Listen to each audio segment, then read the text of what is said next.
As children, we learn the true meaning of being a hero. Being a hero requires great sacrifice for others, not just ourselves. We learn about the heroes of Jamaica's past and how much of themselves and their lives they had to give in building a nation we should be proud to call home. They believed in a Jamaica that was more than just a country, more than just an island, more than land surrounded by water.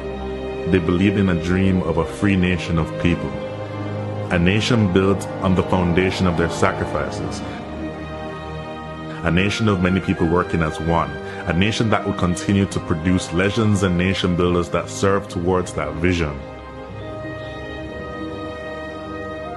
As children, we were also taught the national pledge, a solemn promise, an undertaking. I would like to believe Sir Hugh Sherlock, while writing this pledge, understood the vision and dreams of our heroes. It's clear being a hero is too much to ever ask any one citizen. Luckily, the pledge does not require heroics of any of us. It merely asks that we honor our heroes by striving to advance our nation and ultimately inspire the world, like they and many Jamaicans have done. It's important we remember those words. These words.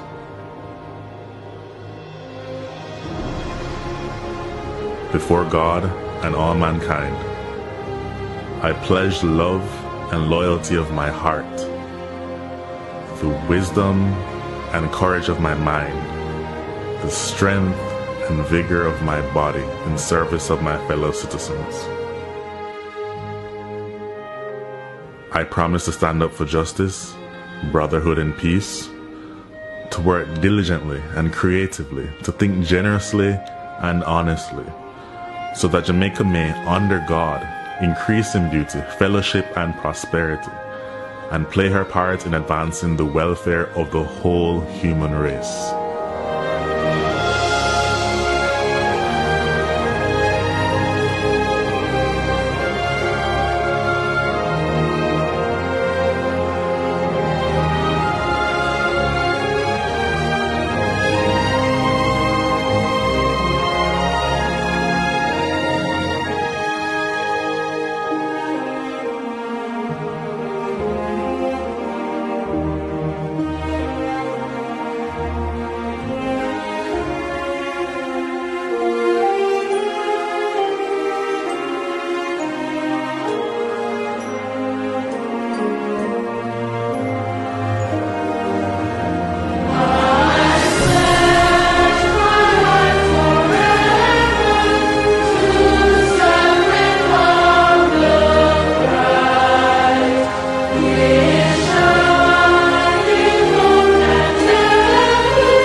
If you are like me, a Jamaican born and raised on this land, maybe you will remember saying those words, singing that song in a classroom or some general assembly. If so, like me, you made a pledge. Somehow it seems like many of us have forgotten that. The crime and violence, the indiscipline and short-sightedness, the corruption, the lack of respect for our beautiful lands we are blessed with, and the waters that surround and nurtures us. We have to do better. Let us honor our heroes so that they would not have sacrificed so much in vain. I hope this video can make a difference to even one soul. If so, it would all be worth it. If you feel the way I do, share it. May my voice become yours. Thanks for watching.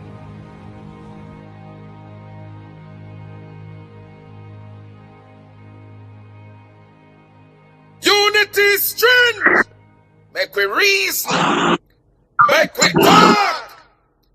If we see corruption in any shape or form, we're going to highlight it. Make we talk. Jeffrey Tavares represents Yard and Broad. Good night, everyone. Good night, good night. Good evening. Good evening, Jamaica. Good evening, the diaspora. And welcome to another powerful edition of the Make We Talk program. I'm your host, Jeffrey Tavares, coming to you live from South Florida, where we speak truth to power, holding leaders accountable, and standing up for the Jamaican people. Tonight, we're going to dig deep into a critical issue facing the government and our country. Parliament secretaries, are they overriding the ministers of government? Who really has the power? To help us unpack this tonight, we're joined by a man who never mince word, Senator Lambert Brown, trade unionist. Senator Brown, welcome to the program, sir. Hi, Jeffrey. Good night to you and your listeners. Good night. Thank you very much. Yes, sir. I want to say good evening to all those who are watching us in the Cayman Islands, courtesy of Cayman Mall Road. Welcome to the Make We Talk program. Senator Brown, talk to us tonight about the permanent secretaries. Who is really in charge? Is it the minister or the permanent secretary? Well, essentially, on Friday in the Senate, the government moved a motion to suspend what is called the fiscal rules because of the impact of Hurricane Melissa and the need to be able to spend some more money than they would have been able to spend prior to Melissa.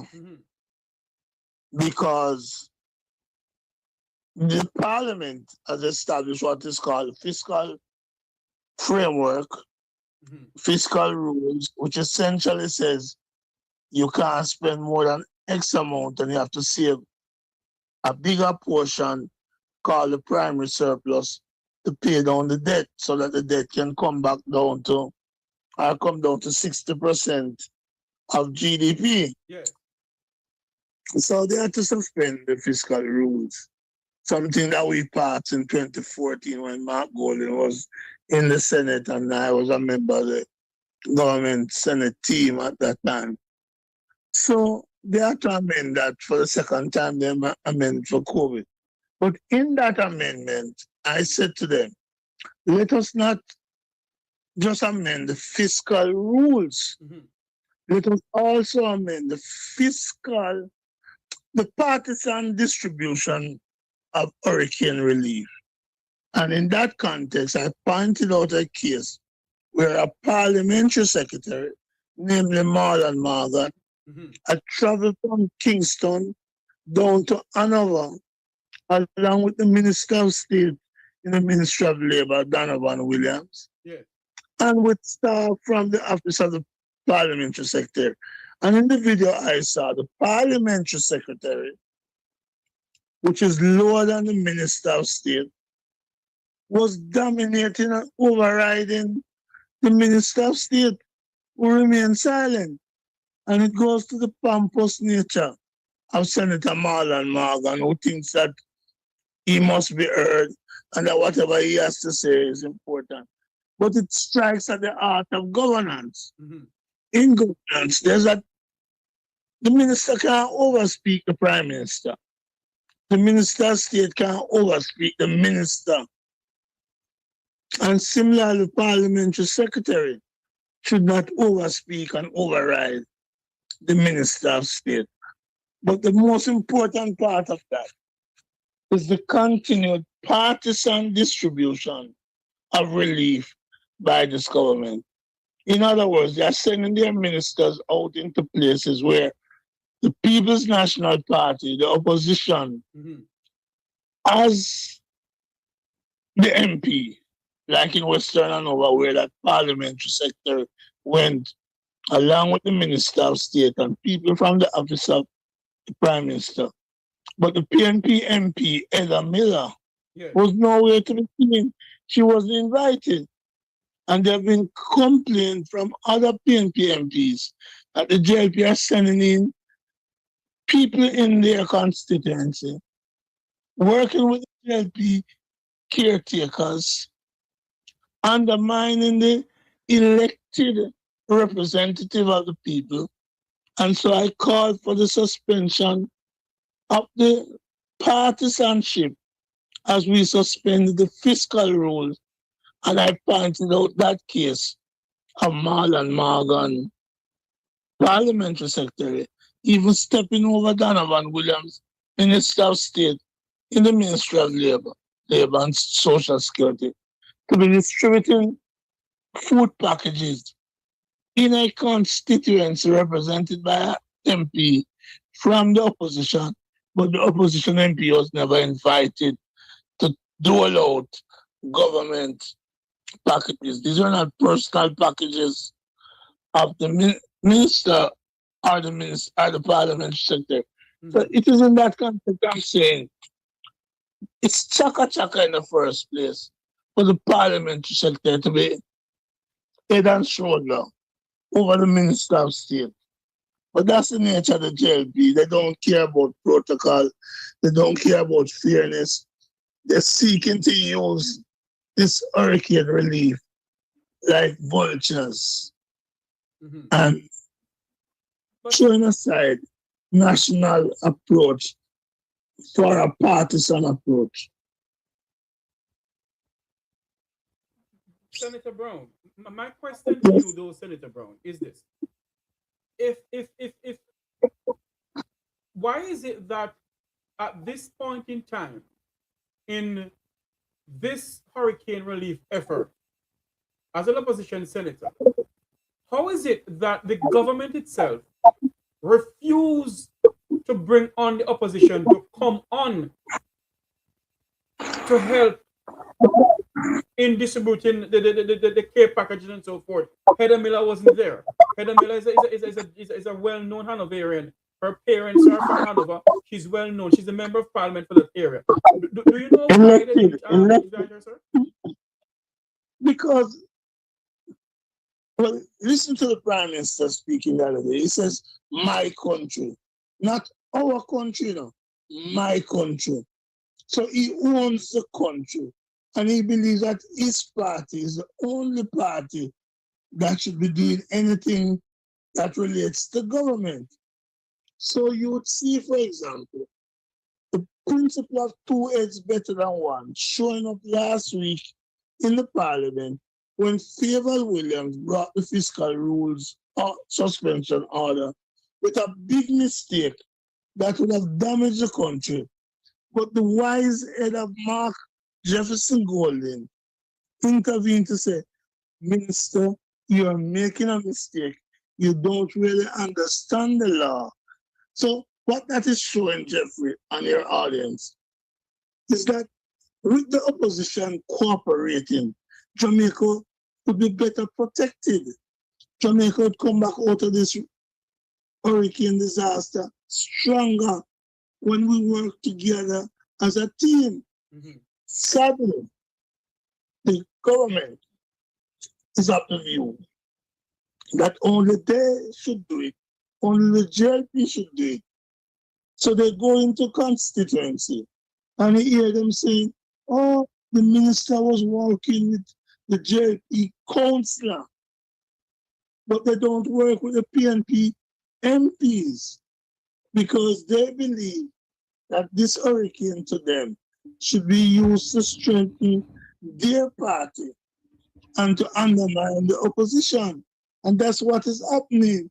And that is why people find it difficult to contribute to the hurricane relief, because rather than Jamaica benefiting, it is the JLP who is seeking to benefit. They are not even distributing the goods to the people. The private sector, bloggers, are doing a better job of reaching the people than the government is. And that is what is so sad about Andrew Holness and his government approach to hurricane relief. And that's why I called on Friday to suspend not only the fiscal rules which we agree with them on, but suspend the partisan approach to this thing. Senator Brown, but my question to you though, Senator Brown, a lot of Jamaicans don't understand the meaning of a permanent secretary. Let's go back to there for a bit. Can you explain to the Jamaican people, those in Jamaica and the Jamaicans in the diaspora around the world and the Eastern Caribbean, what is the role of a permanent secretary? Well, the permanent secretary has a different role. The permanent secretary plays an administrative role. But my comment in the Senate was not about the permanent secretary. Permanent secretary is the head of the administration in each ministry. And ministers may come and go, but the permanent, it should be there. So if a JP, if a PNP government comes tomorrow, there's continuity with the permanent secretary. The permanent secretary shouldn't be playing politics, shouldn't be involved in politics. In the case in which I was referring to in Hanover, it was not a permanent secretary, it was a parliamentary secretary, which is a junior minister. So that's what I was addressing. But the permanent secretaries are the ones who are the chief accounting officers. They should control things. But truthfully, when you look in the PAAC, Public Accounts and Administration Committee in Parliament, which meets on a Wednesday, sometimes the permanent one and some of the permanent secretaries are politicians. So, Senator Brown, so you're saying to me a parliament secretary, of course, is different from a permanent secretary. Talk to us about the parliament secretary. Jeffrey? Yes. Yeah, I'd say, so I'm saying, my comment on Friday was about the parliamentary secretary, not the permanent secretary. Who is a special person in the Senate who just chat his mouth too much, who tried to rewrite history as he did on Friday about what he accused the people. Yeah. I want to play a video of you, Senator Brown, in the Senate speaking about this, sir. Listen to this. What they don't need is a parliamentary secretary going to Hanover along with a minister of state and the parliamentary secretary overriding and overshooting the minister of state.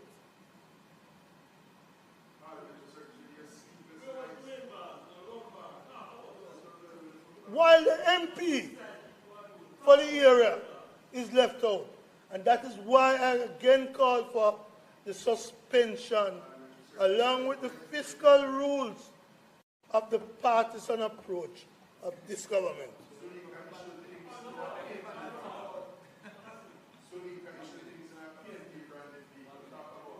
1 minute, Senator Brown.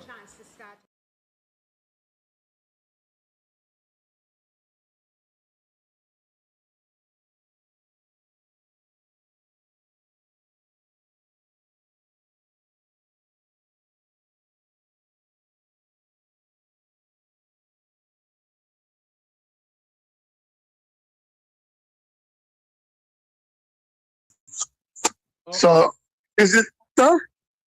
No, it's much better now, yes. Senator Brown. Let's try to charge my phone, yes. Yeah. Senator Brown, so you're saying to us that what happened in the parliament on Friday, was it on Friday? Yes, the Senate met on Friday. Yes. What happened in the parliament on Friday is basically you're commenting on what Senator Marlon Morgan did. Correct. And something that he does all the time, like even on Friday, I was saying, why are you treating Minister Albany like he's your yard boy? The way you are addressing him. So I shouted that across the floor on Friday. Morgan wishes to promote himself way beyond his capacity, way beyond his knowledge, is just bombastic and have very little purpose in the Senate, in my view. But that apart from that, the bigger issue is Jamaica face a Category 5 hurricane. Mm-hmm. It has devastated sections of the country. Today, I went down to the bauxite plant in St. Anne to do some union work. Yes, sir. People down there still don't have light in many areas. Workers still don't have light. The company, to their credit, have provided them with some relief things. Some of the problems they have with custom and getting in things for the workers and the communities. In fact, one of the delegates said to me today that the company, Discovery Bauxite, was doing more for the communities in St. Anne, especially up in the hills of southwest St. Anne, than the government is doing. For example, the plant up in the mines, the mining facility, is still without electricity. And I had to make a call today to somebody to say, this is an important economic activity. If we need to recover, we need to make sure we can earn foreign exchange from the backside. Please assist in getting the light back, not just for the workplace, but for the communities from which workers have to come, because workers have to leave in the dark and go back home in the dark, and it's dangerous in a place like Jamaica. So, go ahead, Jeffrey. Senator Brown, isn't this a shame, Senator Brown, that the hurricane has passed over 2-3 weeks now, nearly a month, and you're saying to me, Senator Brown, that our entity like the backside company don't have any light? And not only that, Senator Brown, I got a call this morning on my way coming into South Florida. Was on the highway and I got the call from a well-known individual in the Cayman Islands. And she said to me, how is it that there are so many things happening in Jamaica where the government is getting so many aid, but the people themselves not getting it?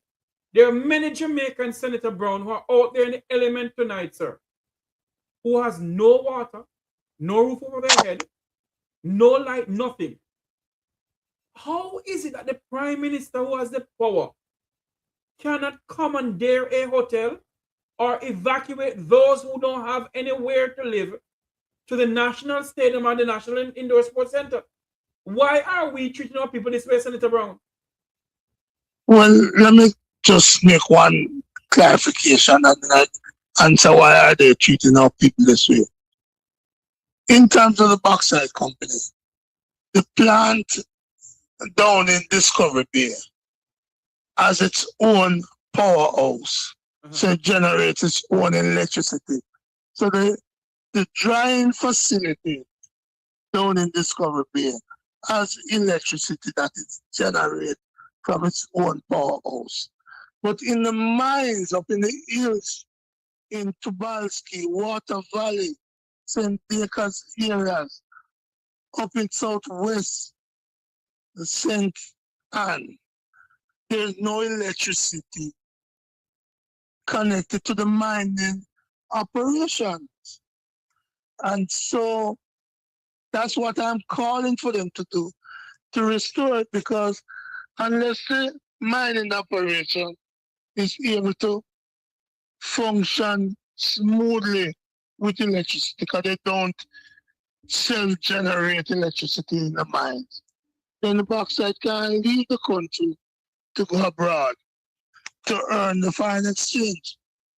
And I must say that a minister who I spoke to today was very gracious enough to say he's going to seek to get some assistance to get the operations supplied with electricity. And I want to thank that minister. Mm-hmm. But why are they so callous? Remember 2 weeks ago in the Senate, Mm-hmm. I had to say to the government, people are sleeping in the night dew. They are without roof. They are homeless. But the Japanese government and the people of Japan donated 1,400 sleeping bags and 300 tents. But I have not seen anyone, not a single photograph of any of those sleeping beds or tent being deployed. And not only that, Senator Brown. Not only that, Senator Brown. So I will continue, sir. That's fine. The government and the people of the Cayman Islands has given Jamaica generator and those things. We are not seeing that either, Senator Brown. Why don't the Belgium government send 400 generators? And so I'm saying here that after I spoke in the Senate, I saw them start putting out pictures of some tents, but I still want to see the 300 tents. They need to account for the 300 tents. They need to account for the generators. In fact, Senator Keisha Anderson, in responding to Minister Arvin Hill on Friday, made the point that in over 1 month since hurricane, it's not nearly a month now, it's over 1 month. We've gone over 4 weeks, 5 weeks, into 6 weeks of hurricane. In that 6 times 7, 40 days since hurricane, the government was only accounting for 15 generators. And we were making the point that it was 1 generator for every 2 days. So for every 2 days since hurricane, they have only supplied 1 generator. And when you look down at a place called Border, between St. Elizabeth and Westmoreland, where they sell the fish, it is the entertainer Sean Paul and his foundation who have provided zinc and plywood to the vendors to set them, to bring themselves back up into business. But you know who is taking the credit for Sean Paul's work? The government. I beg your pardon? The government is saying, yes, they are trying to take the credit for the work that Sean Paul do. So, whether Shaggy, Vibes Carter, Puchu Banton, Spice, Andre Stevens, Spice, the government is out there trying to claim credit for all that which private individuals, private sector have done. And the government still can't account to the people for all the things that they receive. But Senator Brown, as you know, I must lift my hat to Andre Stefano Stevenson of the Partner Draw TV. And you know why I'm lifting my hat to that young man, Mr. Senator Brown? That young man got up and decided he's going to help his Jamaican people. Now tell me something now, Senator Brown, as we have to wrap up because it's at about 7:30 now, another guest coming on. But as we're going to wrap up, Senator Brown, tell me this now, sir. Why is the government dragging their foot in helping the people of this country? Why is it that the Prime Minister, after the aftermath of the hurricane, Senator Brown, why didn't the Prime Minister address the nation? Because the people need a comforting chief. Not a man who's going to say, I don't want everybody. Well, I guess he was more worried as to whether the court was going to rule against him today. But the point is, I don't think the Jamaica Labour Party cares too much about the people. In fact, it was so bad that yesterday they had a meeting of what they call their central executive. And the central executive is calling upon the state agencies to do better. You know who run the state agencies? The government is in charge. The government is in charge. So what the JP was saying is that the government wasn't doing a good job. The Jamaica Labour Party, central executive, essentially saying our government, their government, is not doing a good job. And so all the questions you have asked about the role of the government is summed up in their own people criticizing them. But I want to commend all those MPs and councillors, private individuals, and just Stevens and others who have been out there working to help. I want to commend the private sector people who have contributed to others like Andre, so that they may go out, as Andre said, gather, hunt and gather, and provide it to the people who desperately need the assistance. As I would say in the Senate, may it please you, Jeffrey. I'm happy to have contributed tonight to your program and to share my perspective. Thank you very much, Senator Lambert Brown, trade unionist, and a man who don't mince word, a man who continues to stand up for the poor class of Jamaican. Senator Brown, thanks for coming on to the Make We Talk program, also on Cayman Mall Road in the Cayman Islands. Thanks for coming on, sir. Yes, you. Thank you very much. All right, Senator Lambert Brown there on the phone with us. He, out of his busy schedule, he came on. We're going to have pretty soon, hopefully she can come back on. We're going to have a member of the Jamaican diaspora, Michelle Tolonil, to speak to us about what the Jamaican diaspora is doing to assist the people of our country, Jamaica. It is a shame, you know. It is a burning shame that you have a government, and when they come out and speak these things, you know, they say they're telling lies. And when you invite those who to come on the program to speak to us, Senator Morgan, we have extended an invitation to you, sir. The election is over. Almost campaign, the election is over now. Come and speak to the people of what is going on. What are you people doing to assist the Jamaican people?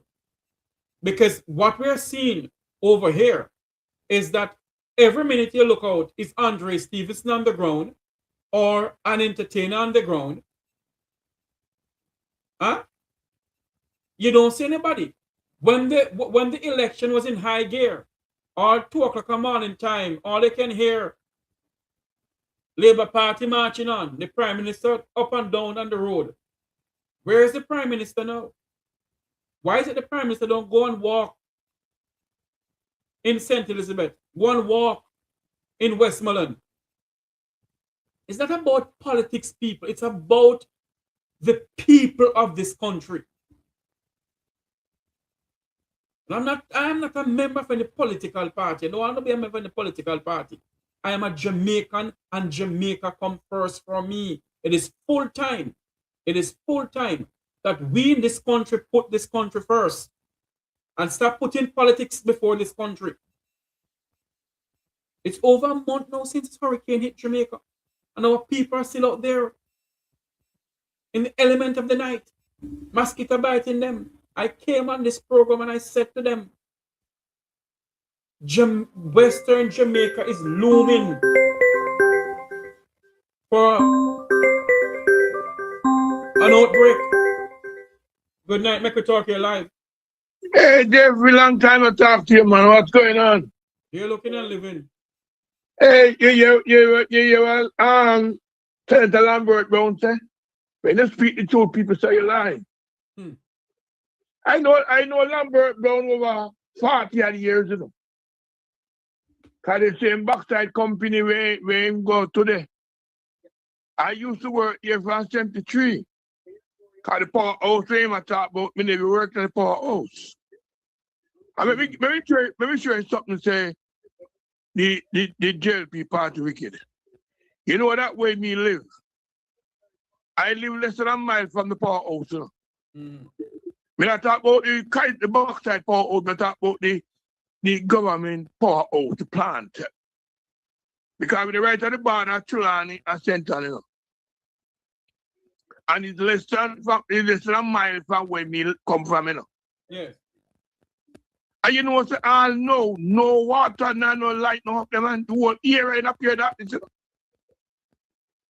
We can't go river every day if we want, you know. And we can't go sea every day if we want, you know. Because we live close both of them. And the same thing them do in a Gilbert, remember I was telling you. The same thing happened at Gilbert, you know. And the same thing them I do now, you know. You have 28 MPs for the PNP and you don't want to involve in it. And you use people who get vote out. Because they don't want they don't want no accountability. You know something, caller? Yeah. It is a shame, you know, that we have to going down a road where we're using politics before the well-being of our citizens. The people who vote for you, you refuse to give them what they truly need. You refuse to lead the people. If the Prime Minister of this country, when the hurricane first hit, after the hurricane, he came and addressed the nation. What the people need is a comforting chief. Not a chief now come up and say, I'm afraid of nobody. The people need a Prime Minister, sir, who will go out there like how he out there when he was campaigning up and down through hills and valley, all the walk through Black River. For the people, go out there, because we need a government of the people, for the people, and by the people at this time. No lives. When we guys, Mr. on a campaign, and him going to St. Mary, and he take off all his shoes and he walk in the river. Me leave it to that. Yes, listen to me. Me be well a long time because I know Boston, watch it, Norman, man, the whole of them, me know. We're not going on the road tonight, but Boston, well, I know, man, this is what I said to you. Yeah, but this is what I'm saying to you. It's the same tradition all the way up, brethren. You can't build a house without a foundation, you know. You cannot build a house without a foundation. Every house have to have a foundation. Without the foundation, the house can't build. You know, and at the same tradition, them come on. You know what is our fundamental problem in this country, sir? And I know a lot of people don't like when I talk. Yeah. You see, until we in this country, sir, put away the two political parties and think about this country, Jamaica, this piece of rock we call home. Put this piece of rock first before any political party and the politician. And I'm sorry, we're going to continue the same trend over and over again, because all I can hear, may I die hard this, I die hard that. We must think about this country. This country and the people of this country is in need of help. Yeah, Jeff, that is true. But in any country going in the world, I am not talking about any country in the world, sir. I am talking about this not gonna change, man. Jamaica. Yeah, but you're not going to change. Stop this PNP and JLP stupidness in this country. So why did people not vote for sensible people then? You don't suffer for how many years and you still go back and vote for the same people who not help you? We have been suffering from 1962 until now. And that's true. Listen to me, when Michael Manley win at the 70s, we got back to 1973. You got back to Michael Manley again. Yes, man, we talk about Michael, man. When Michael Manley win 1973, I have a guess who I make so much money that you, and something like that. We have to talk about the foundation. Yeah, you have to talk about the foundation. Is Michael Manley what they do for Jamaica people? The man built 48,000. So I gotta run. I have a next person coming on. All right, Jeffrey. Thank you very much for coming on. Yeah.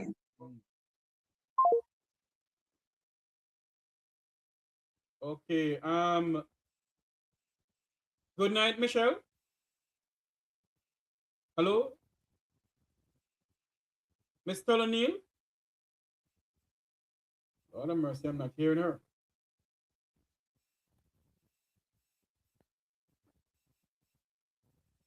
Mr. O'Neill?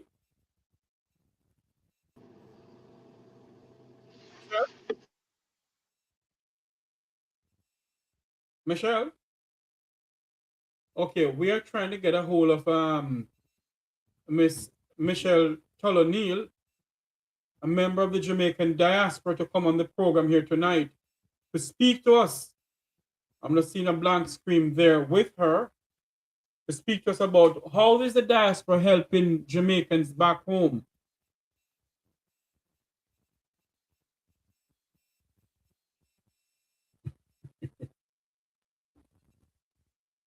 That is my opinion, my good friend Conrad. Miss O'Neill, not getting her at all. We're standing by to join Michelle O'Neill to come on to the program here to speak to us. What is the Jamaican diaspora doing to assist Jamaicans back home? It is now 7:41. We're listening, watching us from around the world in the Eastern Caribbean. This is Make We Talk. We're simulcasting this evening on Cayman Mall Road in the Cayman Islands. I want to say good evening to those in the Cayman Islands. Good evening to all my family members in the Cayman Islands. Dr. Stephen Tony Tomlinson, Miss Eva, Kirk, Stephen, Dr. Ebanks. Good night to everyone over there in the Cayman Islands. That's my second home. Good evening to my good friend who used to work at, it's no longer Royal Bank of Canada. I think it's no longer, yeah, well, I don't think it's there anymore, but anyway. I want to say good evening to Annie Miles. She's no longer Miles, she's married now. I want to say good evening to everyone over there in the Cayman Islands who is watching us. This evening, we're speaking about, we just conclude our conversation with Senator Lambert Brown. We're going to speak to Michelle O'Neill of the Jamaican diaspora. Obviously, she's having some technical difficulties reaching us. She's on the road and she says she's stuck in traffic. She's going to try and come on. If she doesn't come on by 8 o'clock, we're going to join our other guest who's coming on with us. But for those who want to just call in and talk to us, the numbers are 954-529-8030. That's 954-529-8030. You can call in and speak to us and talk to us until our next guest comes on. 954-529-8030. 954-529-8030. 954-529-8030. That's the numbers to call into the program tonight.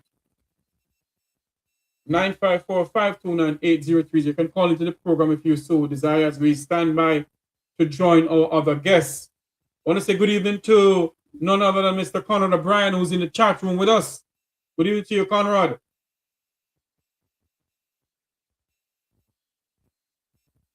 Well, if I don't mind who want to call me hypocrite, you know. I am entitled to my own opinion. I'm entitled to my opinion, so I don't care who want to call me hypocrite. What I'm saying, this has been going on for many years, and it's full time we stop this stupidness and look out for this country. Our people is down there in Westmoreland and St. Elizabeth in the element. And people are getting things. Where is the generator? It was donated by the Cayman Islands government to the Jamaican government for the people of Jamaica. Where are those generators? As what Senator Brown said, what happened to the sleeping beds and the tarpaulins? Huh? What happened to those? It's full time we in this country. It is full time we in this country be united as one. When people in the United States demonstrating, they're demonstrating as Republicans and Democrats. They're demonstrating as Americans. And all we can do in this country is speak about the two political parties. When are we going to stand up in this country and speak about Jamaica?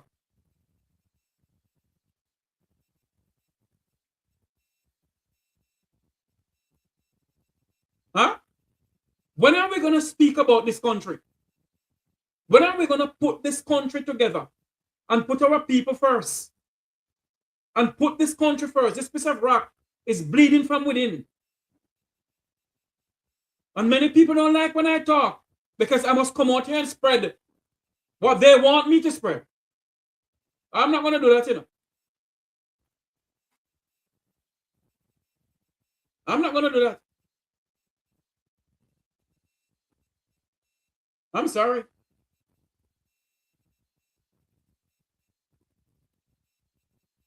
We must, at one point or the other in our lives, put this piece of rock first.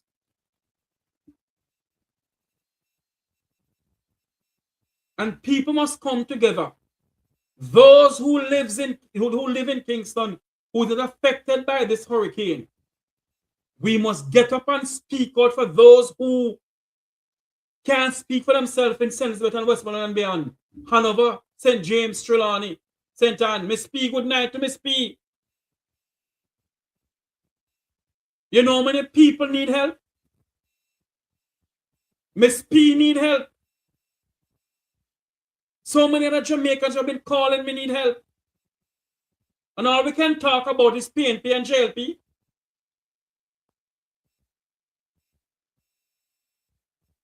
When we're faced with fundamental problems in this country, we don't put PNP and JLP in front of it. We put ourselves. We must speak out. Many may say I talk nonsense because they're not the same. My opinion is my opinion.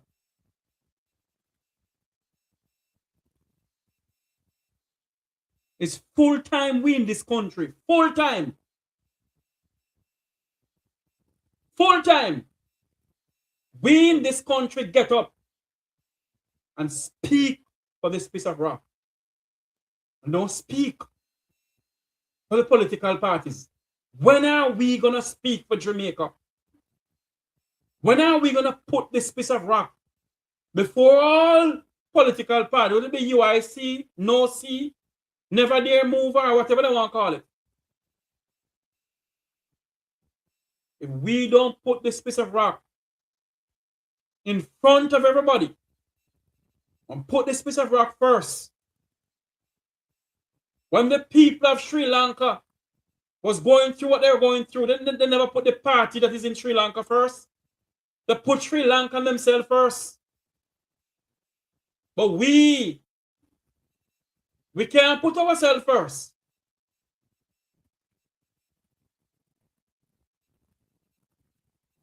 Because we ban counsel with mama, and we papa, and we mama, a PNP and JLP.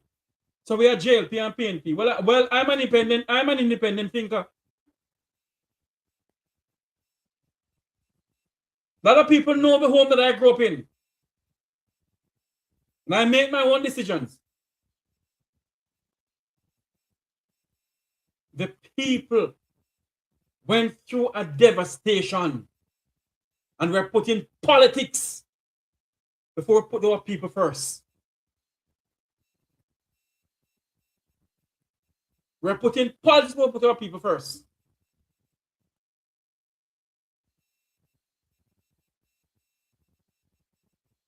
When are we will be able to get up one day and put this piece of rock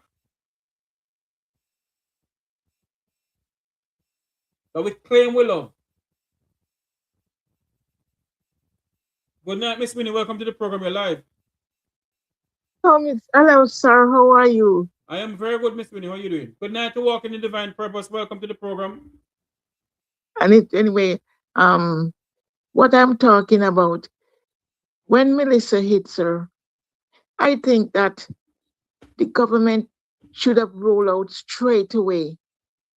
Nothing happened. And like Andre Stevens, Colors, everyone come together to help the people. Now the Prime Minister was saying he don't want that.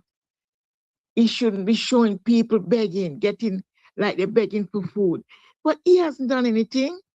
But listen to me, Miss Winnie. The Prime Minister got sit down. He forgot sit down. He should be ashamed of himself to come out and speak about that. Well, I'm telling you, I see Andre Stephen. Listen to me. Andre was going to drop down because he wants to feed the people and the diaspora and everyone that's sending to help. But I'm telling you something, I can tell you something here this evening. The Prime Minister cannot stop Andre Stevenson or anybody from going down there to spend their own money to carry things go down there. With the diaspora this country is not run by a dictator. The last time Yes, it's a it does. modern democracy. Miss Pierre, next call coming in. Thanks for calling in, Miss Winnie. Okay, thank you, sir. Yeah, thank you. Lord, the person hung up. The number to call is 954-529-8030. The last time I checked, this country was a modern democracy.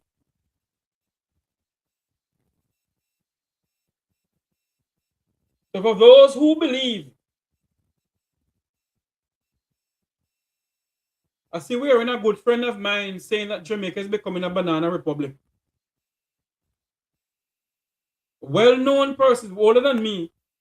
He is on a radio station, I think he's in New York. I saw an article with him where he's saying that this country is becoming a banana republic. Many of us will not go so far to say it. And many of us will go so far to say it. But if many of us believe it's becoming a banana republic, and so do I. It is now 7:52. We're going to join by our next guest pretty soon, who's coming on to speak to us about what is going on in the courts of Jamaica today.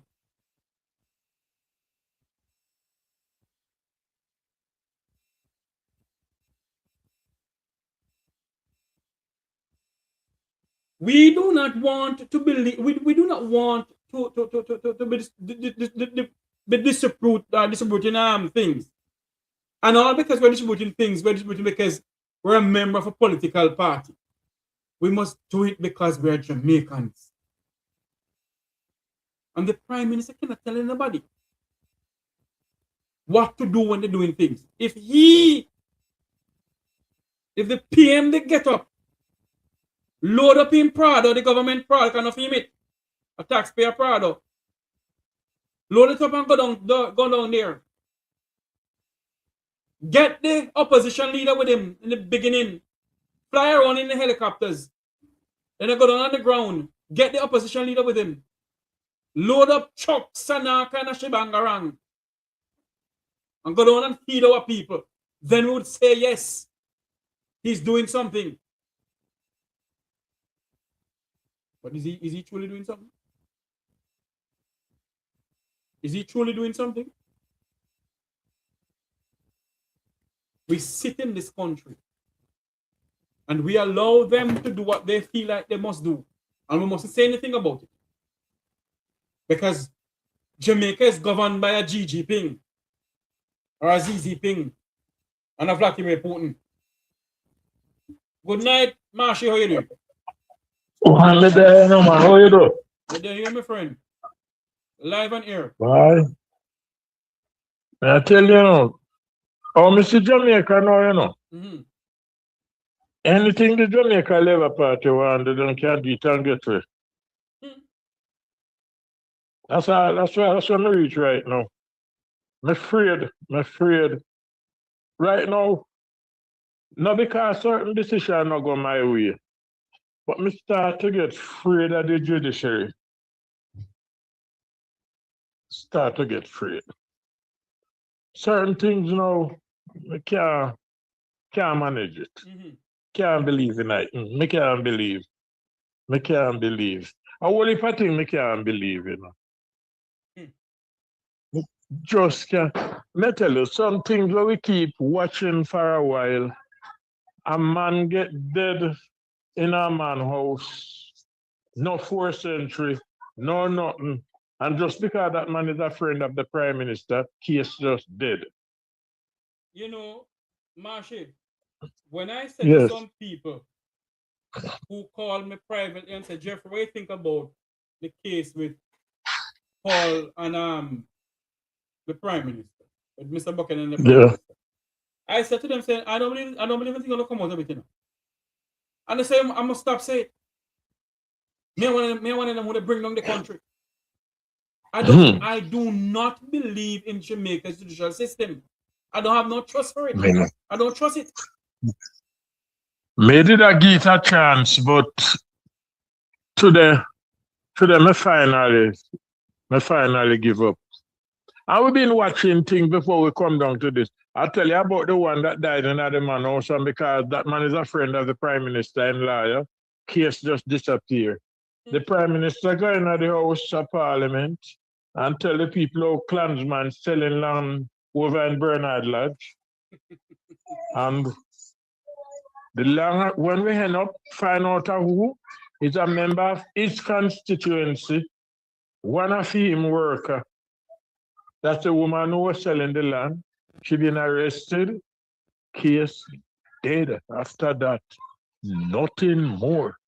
No investigation, no nothing more. Case just disappear. You tell me, what more we want?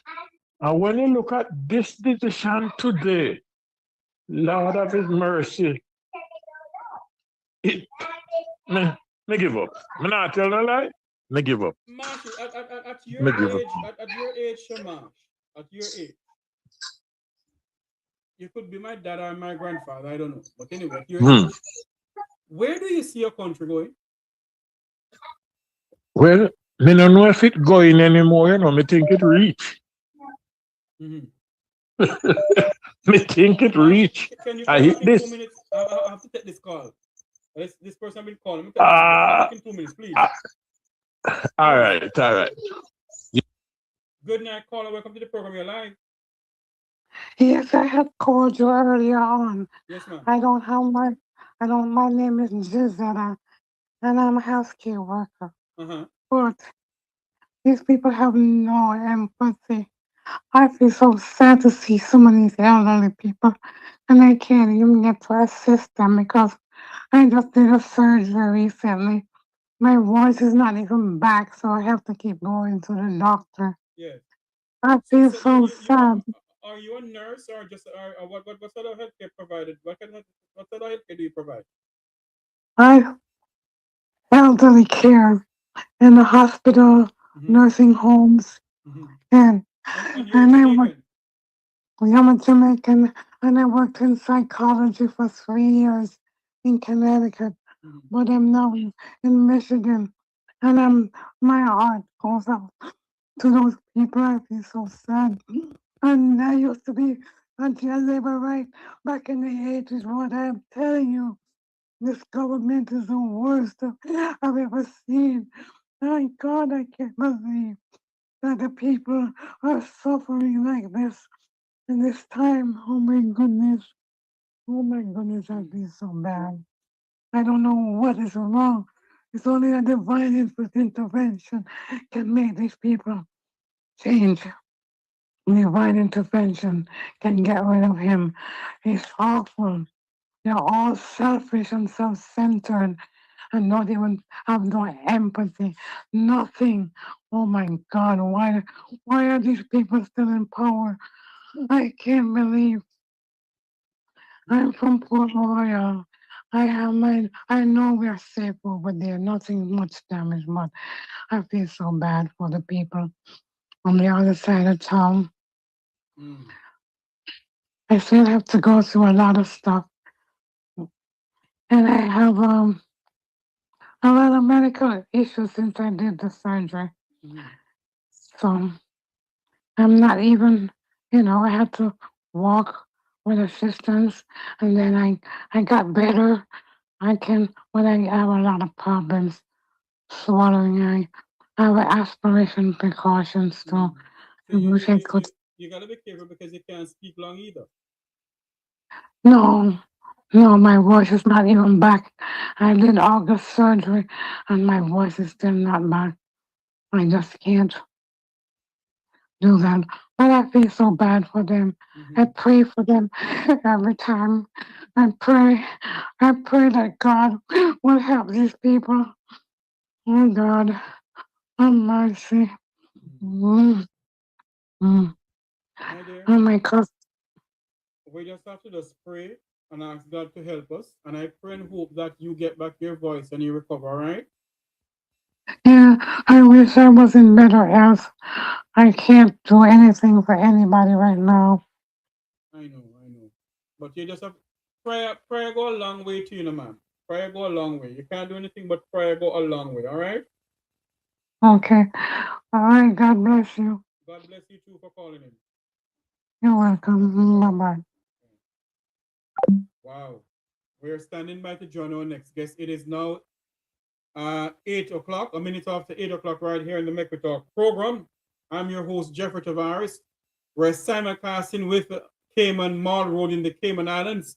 Remember to like, share, and subscribe to the Make We Talk Jeffrey Tavares YouTube channel as we come to you this evening our current affair program.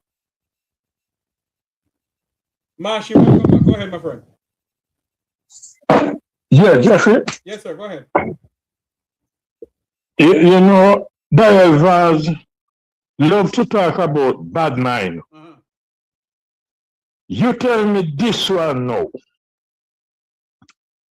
Them have a man in prison, lost in the system for many, many years. I don't remember how much years. And the court see it fit to award the man, I think it's $120 million. There's a parasite in the parliament. A what? So them say my justice, one parasite. Say my justice minister. Oh Lord. You tell me, say, him going to challenge it. Well, hold on to me. What you're saying that the justice minister is going to challenge a man who lost in the system? Okay. Me not hear the news myself on the radio, but reputable person will follow the news say it. And it not disputed. I can't say who said it. I heard it on Andre Stevens' program. And Andre not telling a lie. So Andre and me talk about it last night. And that is good enough. Well, and then take our justice minister. Let me say something here. I've been asking this question on this program for many years now. Jamaica has a director of public, well, a former director of public prosecution who prosecute who she feel like. Who admit to a well-known radio station that she has dealt with tainted jurors before, but she was part of the Vibe cartel case. And the question I asked then, and I'm asking the question now, as my guest is in the chat in the room there waiting on me. I want to ask the question now. Have they investigated how many other Jamaicans are languishing in our prisons in this country? Marsha, I gotta run because all right, yeah, man, we'll take it easy. Take it easy, Jeffrey. Good.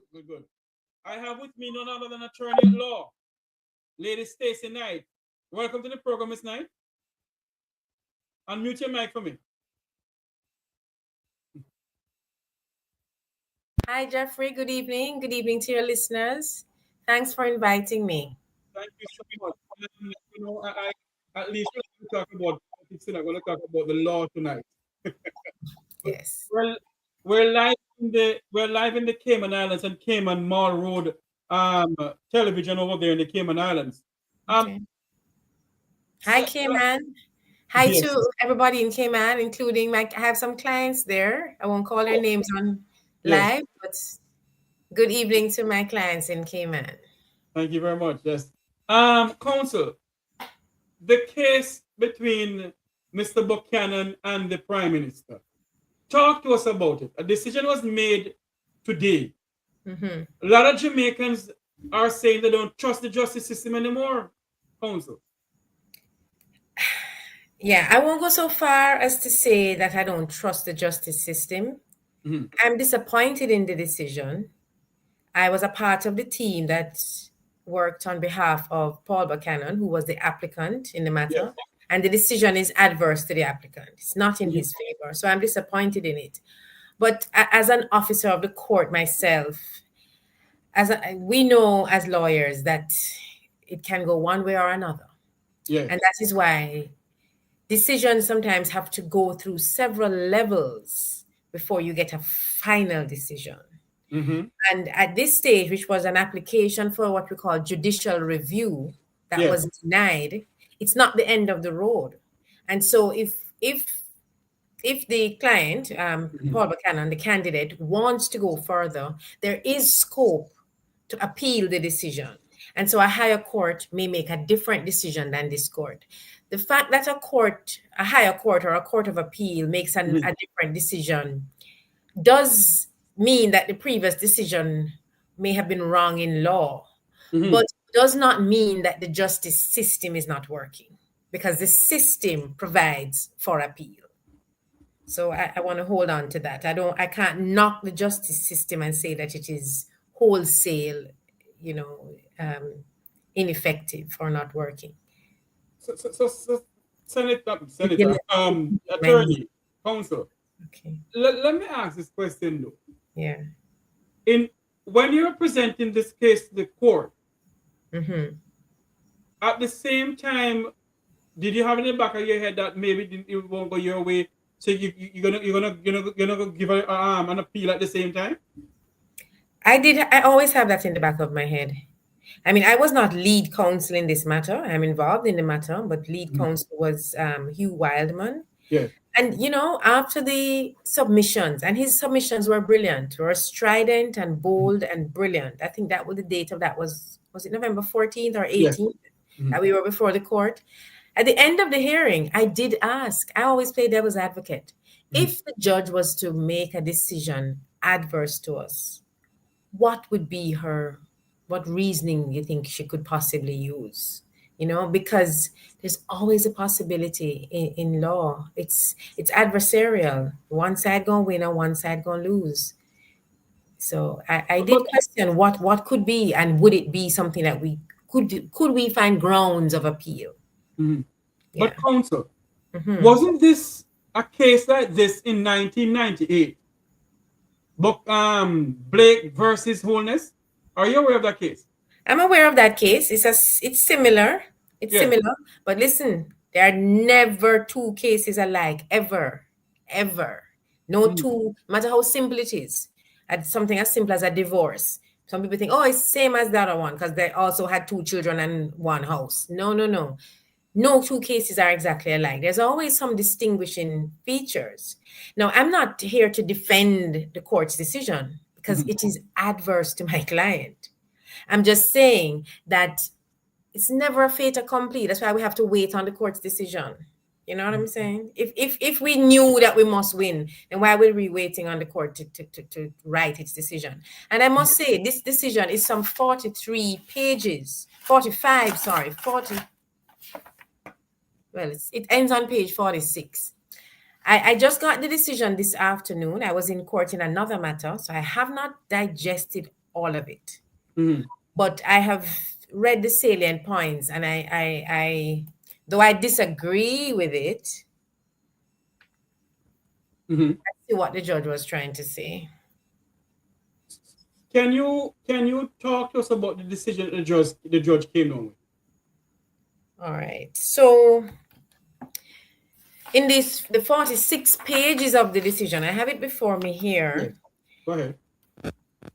The judge, all right, so can I back up a little bit before I say go ahead. The decision is to give a little background to the listeners of what the judge was being called upon to decide in the first place.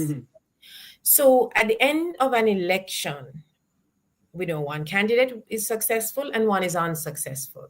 And the law provides, under the Representation of People Act in Jamaica, two routes by which a unsuccessful applicant, two routes by which an election may be voided by the constituted authority. One is that an unsuccessful applicant can apply to the constituted authority for that authority to refer the matter to the election court, or even in the absence of the candidate saying anything at all, the constituted authority could take it upon itself to say, we don't like how this look. We're going to refer it to the election court. In this instance, the constituted authority did not exercise that power on its own. And so Mr. Paul Buckhannon, in his right, within 14 days of the election, he did apply to the constituted authority and say, hey, send this matter to the election court because there were these irregularities. The constituted authority then has to make its own decision whether it's going to refer it to the election court. It has, I think it was 14 days also to do that. And it did that within 14 days. And it said, no, we're not sending your matter to the election court. Yes. That happened by the end of October. What Mr. Buckhannon then did, which is the next step, I'm showing you how the judicial system is not just one decision. The constituted authority was against us, but that's not the end of the road. We can now, what we did now was make an application to the Supreme Court for the Supreme Court to review the decision of the constituted authority. Similar to an appeal, but it's not quite an appeal. A judicial review is an administrative law function of the court, where the court looks at a decision of some body, which body is not a court itself, but like any statutory body. The constituted authority being a statutory body, like the FLA could be reviewed, or the IDT, or any such body. In this instance, we asked the court for permission. The court uses the word leave. Ask the court for leave to file an application to judicially review the decision of the constituted authority. The court said no. That's what was handed down today. The court said no. We are not going to quash the decision of the constituted authority, and we're not going to force the or compel, to use a more legal term, we're not going to compel the constituted authority to refer the matter to the election court. Yeah, that's what the court said today, that they're not going to compel the constituted authority. Now, so hold on for Miss. Go ahead. So that means that they can't overturn the election, because he said, the court says they won't grant that at all. Well, we don't reach the overturning of the election yet, because if the matter went before the election court, then that court would actually hear evidence, testimony from witnesses. Thus far, no witnesses have gone before any body, because the constituted authority did not hear from the witnesses in person. Neither did this judicial review court hear from the witnesses in person. So we have gone 2 stages already, and the witnesses have not been called upon to swear, to tell the truth, and to speak about what they saw, election irregularities, one person voting twice. But could you say why they haven't done that? Why they haven't called in the witnesses? So, all right, they don't, because they're not required to. They're not required to. It's the election court that would be required to hear from the witnesses. And so far, the matter has not gone to the election court, because the candidate, the unsuccessful candidate, cannot just go to the election court and say, hey, I want you to hear me. You cannot file an application before the election court directly. The application must go through the constituted authority. That's the gate that you need to pass through first, the constituted authority. And the constituted authority said, no, we don't think that this matter rises to the level of needing to go before the election court.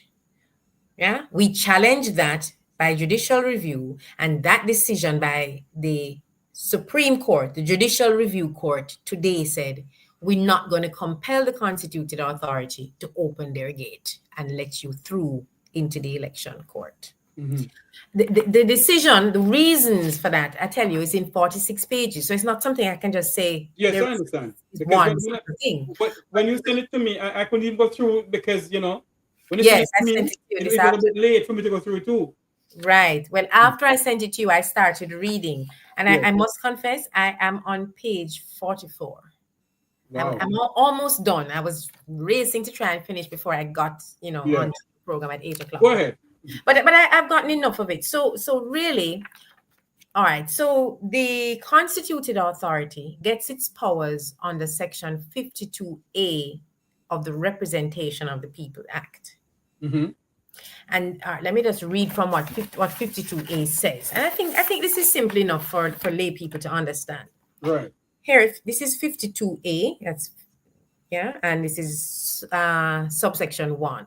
So paragraph 1. Where, after the taking of a poll, the constituted authority or a candidate is of the opinion that during the taking of the poll, circumstances existed which could constitute grounds as specified under section 37 of the Election Petitions Act, the constituted authority may, on its own motion or at the request of the candidate, make an application under that section to the election court to have the taking of the poll declared void. All right, it's a mouthful. It's a thick paragraph, but let's break it down a little bit. Please. So it's after the taking of the poll. So yes, poll was taken, that was an election day. And where either the constituted authority or the candidate is of the opinion. Now, in this case, the constituted authority did not form that opinion, but the candidate formed the opinion. What is the opinion the candidate formed? Candidate is saying that during the election, there were circumstances that are grounds for voiding the poll. Now, it refers to Section 37 of the Election Petition Act. And Section 37 tells you what are the valid grounds on which a poll can be voided. Let me just read some of them in a summary form. Go ahead. Section 37 of the Election Petitions Act says that the constituted authority may apply, subject to Section 38, but let's not confuse it too much, may apply to the election court for voiding the taking of the poll on one or more of the following 5 grounds. So there are 5 grounds, paragraphs A, C, D, E. What are the 5 grounds? I won't read all the words, but just to summarize. Paragraph A, if the number of votes cast exceeds the number of electors on the voters list. That's A. B,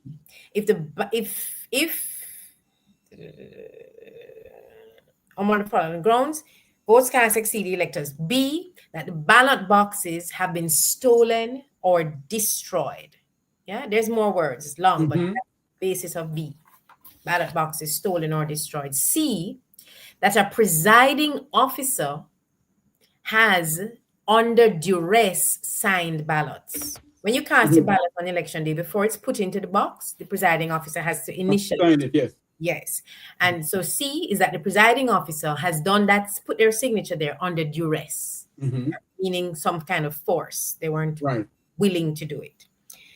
D, that votes have been polled by persons who are not bona fide electors, meaning somebody who ain't on the voters list has voted. That's D. And E is that there is an upsurge in violence or any irregularity which would lead to a substantial distortion or subversion of the process of free and fair elections. So I'm here to tell you that having looked at the evidence by persons who worked on election day or persons who went to vote at the polling stations in West Central St. Andrew, it's E that the submissions were made under, that there was an upsurge in violence or irregularity that would cause a substantial distortion or subversion of the poll. Hold a point from you there, Council. For those who are just joining us, we're listening, watching from around the world in the Eastern Caribbean. We're speaking to attorney at law, Stacy Knight. She is one of the lawyers on the Paul Buckhannon versus Andrew Holness case in West Central St. Andrew. Continue for me, Council, because you're breaking this down to us for us to understand it, and I love how you're doing it for me. Go ahead for me. Okay, thank you. I'm glad that you are understanding. I'm a teacher first, before I became a lawyer, I was a teacher. You were? Yes, I still am a teacher. I'm a teacher at heart, definitely. Wow, I didn't know. I thought Jamaica's eldest statesman just said, you know what, go to law school now. Not at all, not at all. I tried my best to avoid it. I was following more in his mother's footsteps, who my mother was a teacher. Oh. Yes. Her beloved Black River Primary School is now destroyed from the hurricane. And I passed it the other day. I couldn't believe. Anyway, back to class. Yes, indeed. All right. So we went through A, B, C, D, E, right? And we're saying that one of those 5 grounds, the constituted authority needs to have an opinion that there are some circumstances existing that may lead to one of those 5 grounds. And they have said they don't think so. They don't think so. They didn't agree. So the because I just get this 46-page decision. I don't know the pages right now out of my head, but they did say why. Anyway, basically, one of the arguments put forward by Paul Buckhannon's legal team and through counsel Hugh Wildman was that the constituted authority doesn't really have a discretion to exercise, and that they ought to submit the matter to the election court once the candidate says so. The court didn't agree. The court didn't agree with that. The court says they have a discretion, and the court found that discretion in some of the words in ROPA, which is where it says that they may, where it says that they, if it's of the opinion, and it talks about they may determine. The court uses those words to say that if you can have an opinion, and if you may do something, you don't must do it, then, and if you can have a determination, it means you have a decision to make. And so the court found that the constituted authority did have the right to act as a gatekeeper, to make a decision and to decide whether to open the gate or not. And they decided that they did not want to open the gate. Now, the evidence. I wonder why though. Yeah, so the evidence that was before them, because they did get affidavits, right? Yeah. They didn't. No witness came and stood in front of them, but they saw typed words on a page that somebody swore. It's an affidavit, it's sworn testimony. And several witnesses, said that there was intimidation. Witnesses said that there was voter intimidation. They said that some of the witnesses who were workers in the election said that they felt intimidated as workers.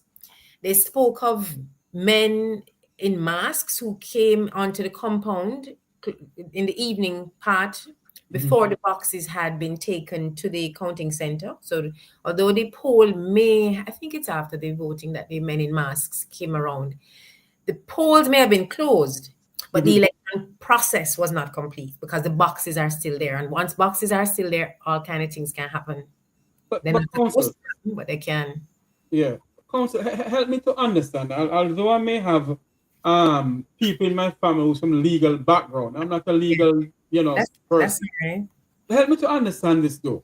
Yes. If the court get a sworn affidavit stating X, Q, Y, Z, why couldn't they call the witness them at this time? Or is it because it's not in front of the Constitutional Court? Right. It's not the Constitutional Court. This one would need to go before the election court. Election court, yes. Right. And the Judicial Review Court had absolutely no jurisdiction to call any witnesses. Oh, okay. No, they don't. They don't. So all of this now, counsel, that is the decision has been made and X, Q, Y, Z. What is the way going forward? So as I've been saying, the matter is not at an end yet, It's not at an end, because the decision that was made today or handed down today, may have been made days ago in the mind of the court, but it was handed down today. That decision is itself subject to appeal. And so a higher court, which would be the Court of Appeal in this instance, can hear arguments against the decision. Yeah. And counsel has already been crafting the grounds of appeal. Yeah. I perhaps I shouldn't preempt, but there are some grounds of appeal being drafted and being created for an appeal to be filed. Now, when the appeal is filed, if and when the appeal is filed, it still won't be the end of the matter, because the appellate court, the Court of Appeal, also does not usually call witnesses. The Court of Appeal won't be hearing the witnesses either. No. The Court of Appeal will be called upon to say whether this decision, this 46-page decision, is correct in law or not. And if the Court of Appeal says that this decision is not correct in law, then this decision, it would substitute a new decision.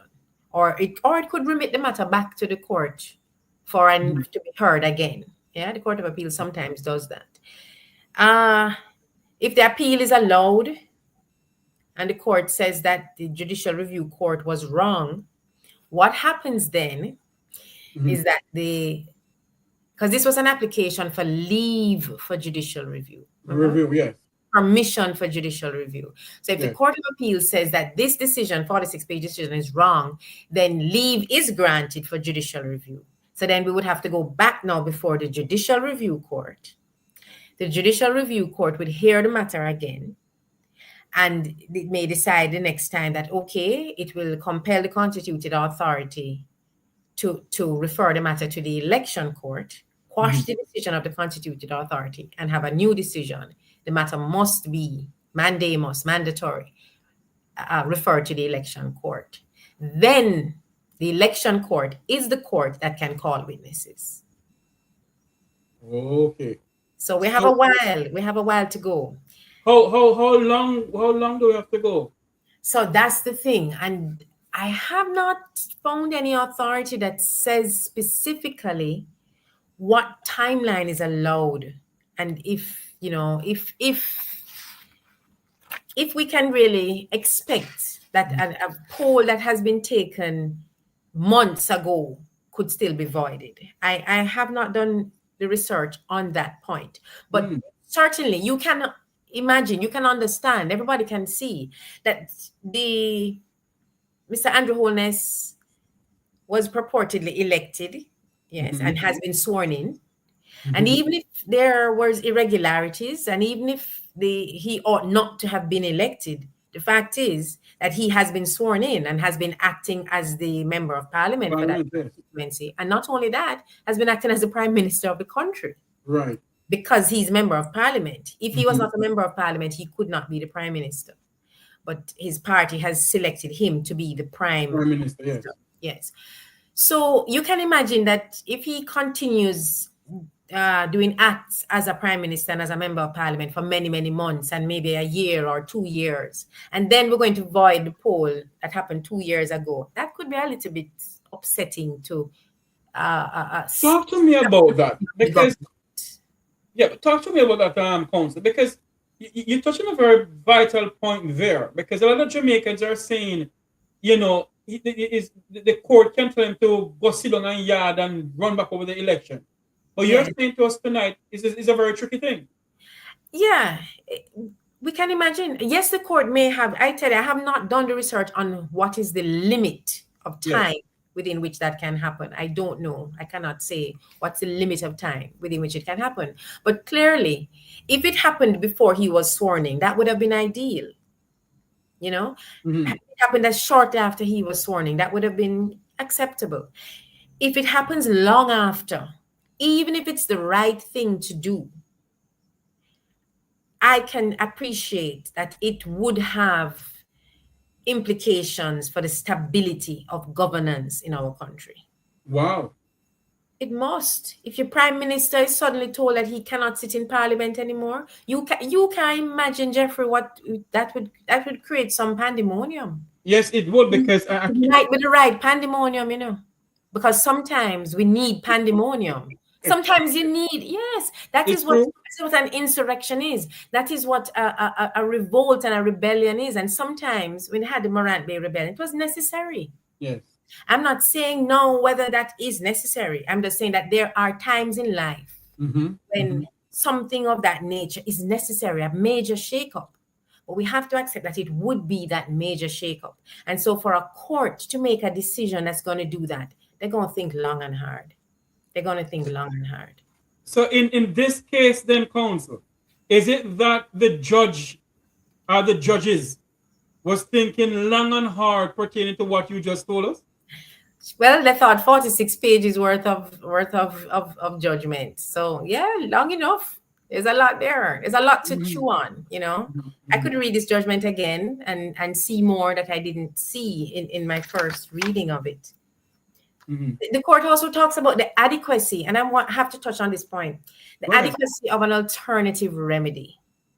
The court is saying that in judicial review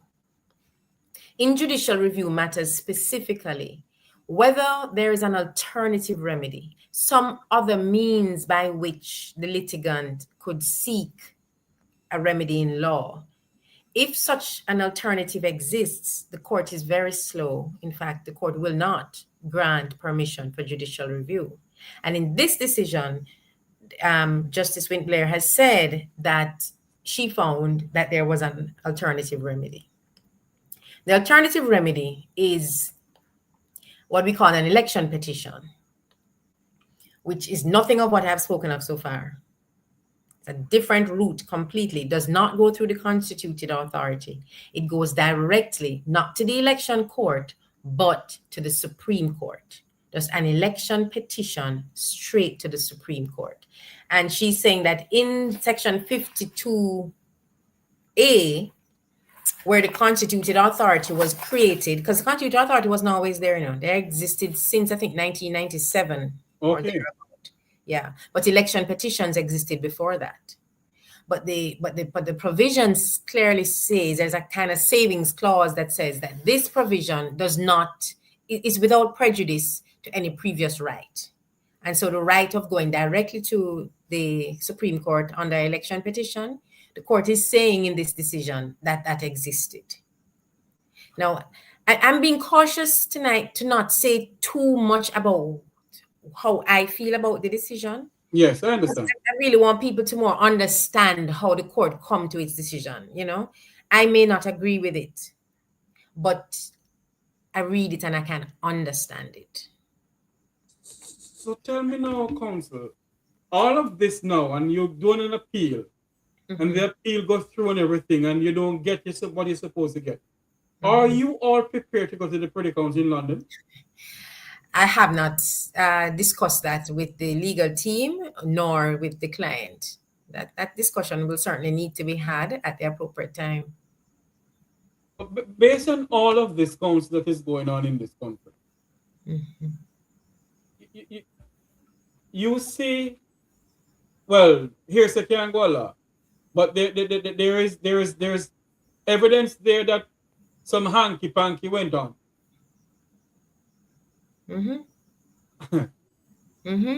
Yeah. There is a lot saying that some hanky-panky went on. What they're saying is that it doesn't rise to the level of being a substantial distortion or subversion. Maybe it's a distortion, but not a substantial one. Can you explain those legal terms so people don't understand those legal terms? Well, I don't even know if these are really legal terms, just words in the English language, in the English dictionary. A distortion, well, we know what a distortion means, some kind of change. Yes, that happened, yes. In the results, yeah. And a subversion, I don't even know what I want to say is a subversion. Let me look at that word for you. But really, if they don't think, even if there was a distortion or subversion, if the court doesn't feel that it was a substantial one, then the court. I want to go back to something that you said to a counsel. That is driving at my mind at the moment. Yeah. You said that if that should hand down, and they said to the PM that you cannot sit anymore as member of parliament, much as Prime Minister. There will be pandemonium in the streets of our country, Jamaica. There must be. Is it that?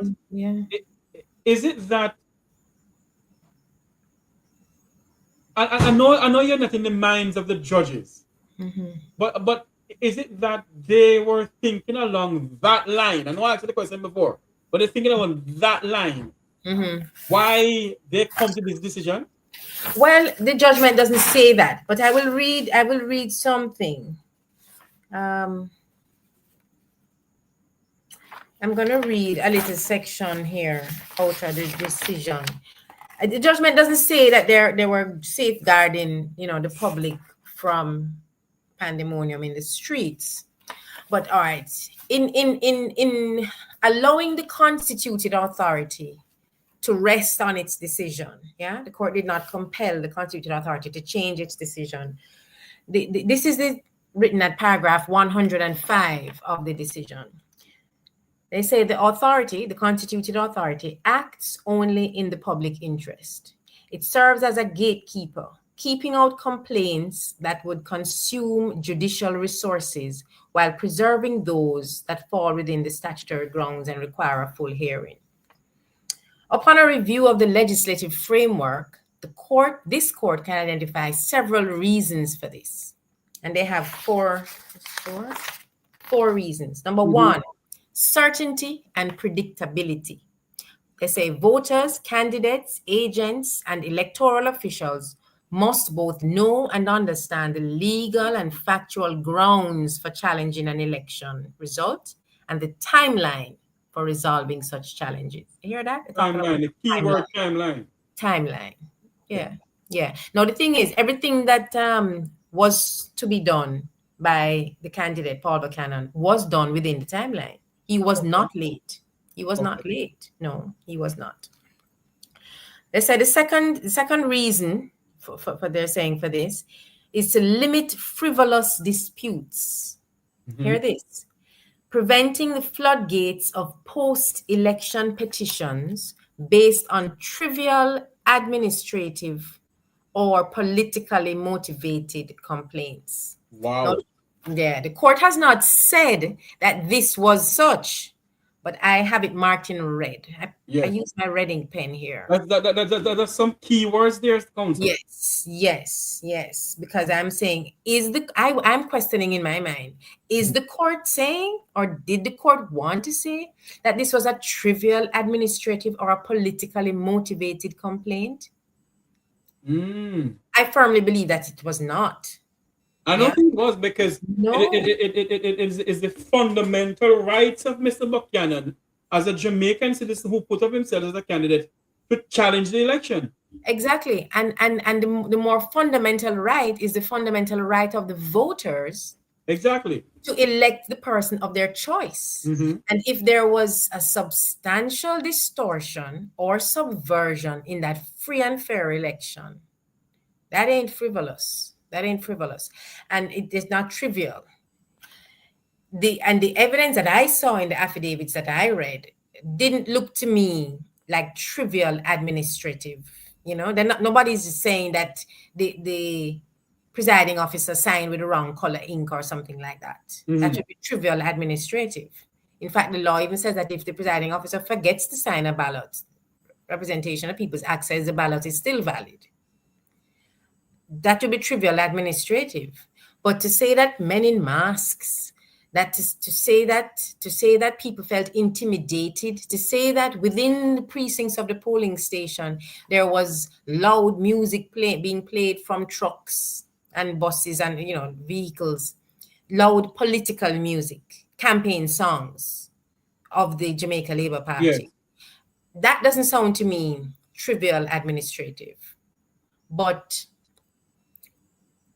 if the court didn't think that it amounted to a substantial distortion, The third reason they say is to protect the finality and legitimacy of elections, to ensure that only defined assertions within the meaning of the statutory grounds can void an election. Electoral certainty is necessary for good administration and the continuity of government. These are words I'm reading from in the judgment. Yes. Paragraph 105. And fourthly, respect, they say, for the rule of law. CC. Okay. Yes. Respect for the rule of law. Oh. Yeah, the authority only, that's it, the constituted authority, only implements the law. It did not create the grounds under the statute. That was the 5 grounds I had read earlier about more votes than voters on the list and stolen boxes. It didn't create those grounds. And the constituted authority is limited to what Parliament said it can do. So these are some of the reasons that the court has produced in its decision to say why they have found as they did. But as I said again, and I say it again, this is not the final decision. Unless the candidate chooses not to go forward. Yeah, and he has a little time to make that decision. But right now, I think an appeal is being crafted. Let me ask this question as we wrap up. It's now 8:40. We're listening, watching from around the world in the Eastern Caribbean. We're speaking to veteran attorney at law, Stacy Knight. In her own right, she has made her name in her own right. And counsel, you said that it doesn't finish here. Right. Based on if the candidate the client want to pursue some more with it. Yeah. If the client don't want to pursue it, and a group of Jamaicans from in that constituency decide to come and say, okay, Council Knight and Council Wildman, we want to pursue it. Can something like that happen? Because they have evidence to back up what Mr. Buckhannon has been saying. Yeah, no, I don't believe that would be possible at this stage. At this standard, okay. No, I don't believe so. I believe that that would have been possible under the Election Petitions Act.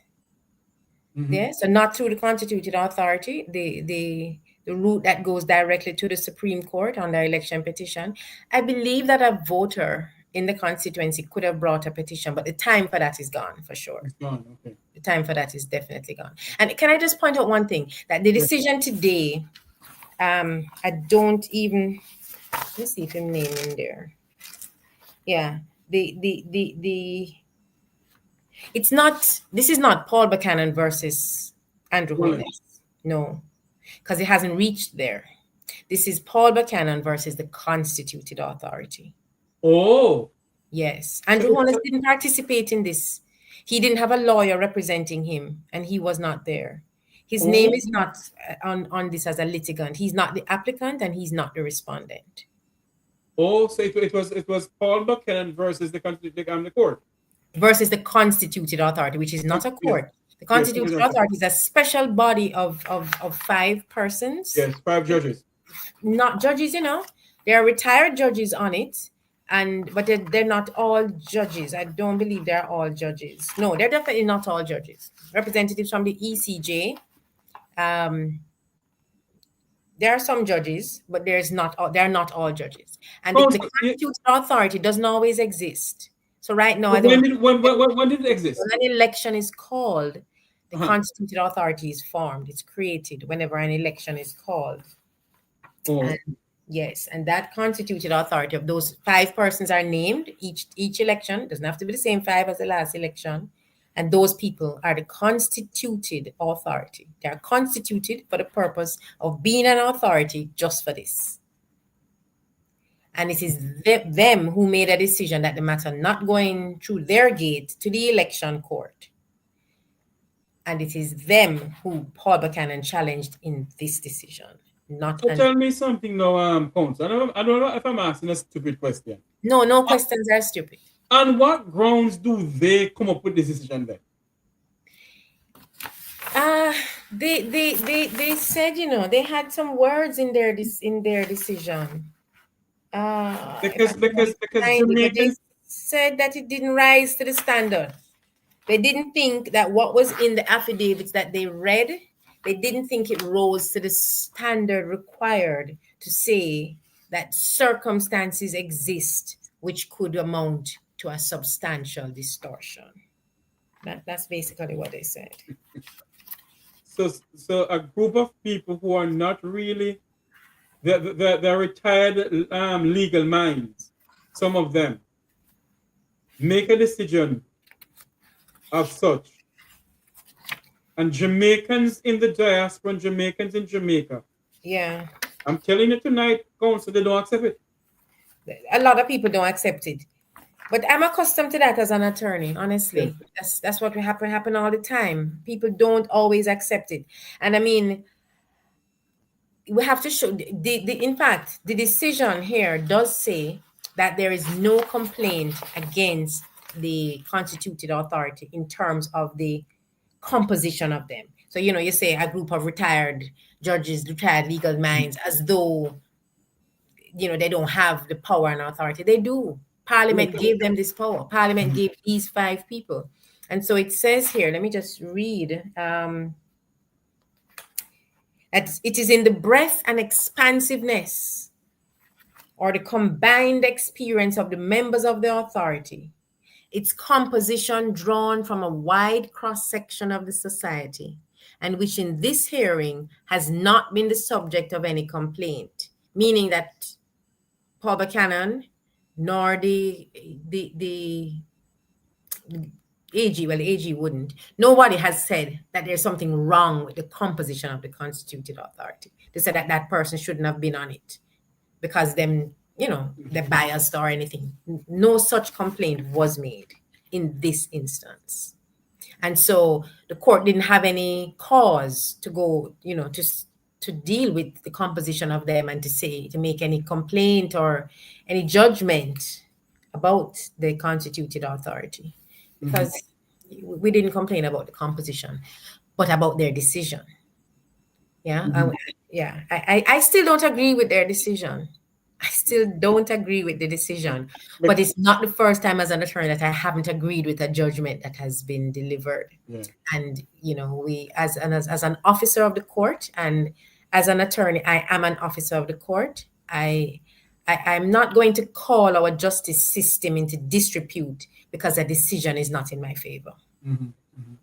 Yeah. Well, now I understand what you said, that it never go in front of a court. So I can't come out and say, boy, Jamaica justice system is corrupt, because it has not gone in front of the court. Well, it went before a court. This was a court, man. This is a court decision, This is a court decision.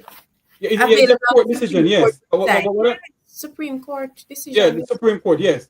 But what I meant by saying, well, yeah, it went in front of a court. Well, what has not gone before the court is the witnesses. Yes, that's what I meant to say. Witnesses have not gone before the court. So it's not the credibility of the witnesses that's being, no judgment is made on that. No pronouncement is made on the credibility of any witness, because the witnesses have not been before the court. But yeah. It is something that we have to really sit down and go through. I'm going to go through that how many page document. Yes. Because when you sit and you listen to how you explain it to us, counsel, believe you me, I don't know. I don't know. Yeah. We thought we'd have heard something good today. And Jamaicans are saying, boy, we're too political and whatever. It's not political. Yeah. The evidence are there. Yeah. Yeah, I believe so too. I do believe that with all of what we heard, one person voting twice, and it's not just one person, but voters who voted twice. Those allegations are in the affidavits.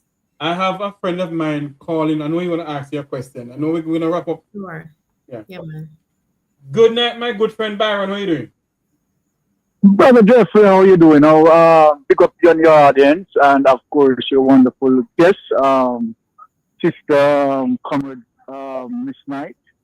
Yes. Good night to you, madam. Good evening, Byron. Yes, I just called to, put my engagement. I want to ask you a question, my well-learned friend. As it relates to a statutory timeline that I have seen that would have, caused the case to go against Buckhannon.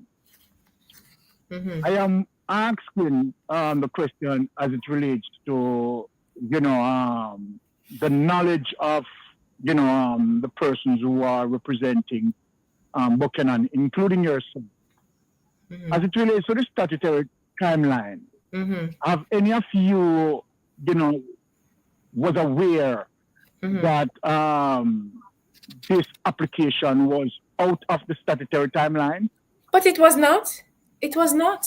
Where was it? No. This application was made within the statutory timeline. He met the deadline. Absolutely. There's nowhere that says that he did not. I do see where towards the end of the judgment, the judge is talking about timelines. But I have to go read it again, because He met the timeline. Okay, he met the timeline, and I have a note here.